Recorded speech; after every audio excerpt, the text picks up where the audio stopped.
তার 2 দিন পরে 16ই ডিসেম্বর মহান বিজয় দিবস, তাই না?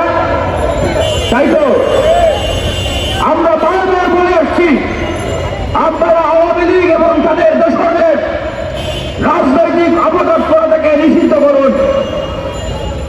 আমরা দেখলাম যে এ বিষয়ে বাংলাদেশ জাতীয়তাবাদী দলের পক্ষ থেকেও তাদের অবস্থানকে স্পষ্ট করা হয়েছে, কিন্তু তারপরেও আওয়ামী লীগ এবং তাদের দোসরদের রাজনৈতিক অপতৎপরতাকে নিষিদ্ধ করা হচ্ছে না।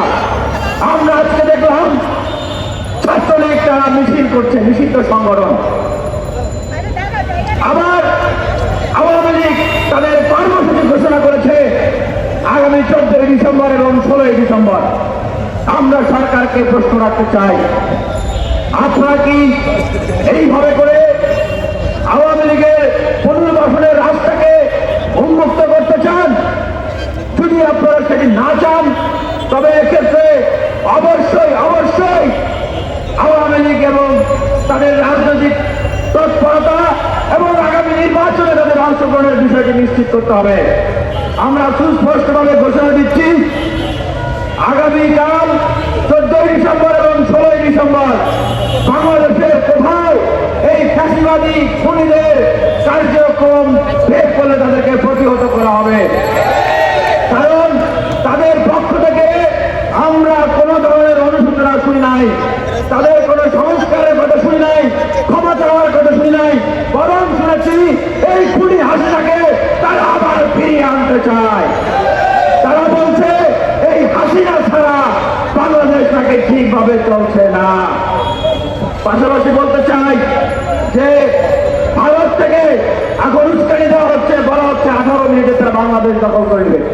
আমি কংগ্রেসকে ধন্যবাদ জানাই, তারা বিজেপির উগ্রবাদীদের এই সমস্ত বক্তব্য এবং কার্যক্রমের নিন্দা জানাচ্ছে। আমি আরেকটি জিনিস স্পষ্টভাবে বলে আমার বক্তব্য শেষ করব। এখন একটি অস্বস্তিকর পরিবেশ তৈরি হয়েছে। আমাদের একজন উপদেষ্টা নাহিদ ইসলাম তিনি বললেন, রাজনৈতিক দলগুলো সরকারকে ব্যর্থ করার জন্য তারা চেষ্টা করছে।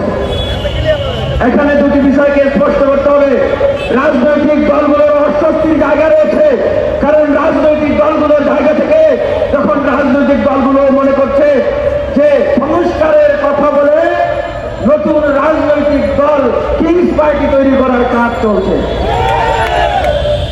তাই বলতে চাই, সংস্কারের কথা বলে কোন কিংস পার্টি তৈরি করার কাজ করা যাবে না। তবে রাজনৈতিক দলগুলোর সাথে আপনাদের দূরত্ব তৈরি হবে, ভুল বোঝাবুঝি তৈরি হবে, এবং রাজনৈতিক দলগুলো যে নিরপেক্ষতার জায়গায় আপনাদেরকে বসিয়েছে সেটি কিন্তু তারা আর সেই সুযোগ কিন্তু দিবে না।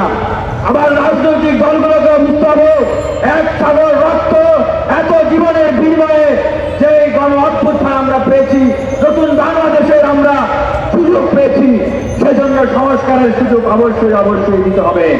আর বলতে চাই, বাংলাদেশের একমাত্র রাজনৈতিক দল স্বাধীনতার পর থেকে যেটি ফ্যাসিবাদের বিরুদ্ধে লড়াই সংগ্রামের বিরুদ্ধে আন্দোলনের অগ্নিবর্গ থেকে গড়ে উঠেছে, সেই দলের নাম কি?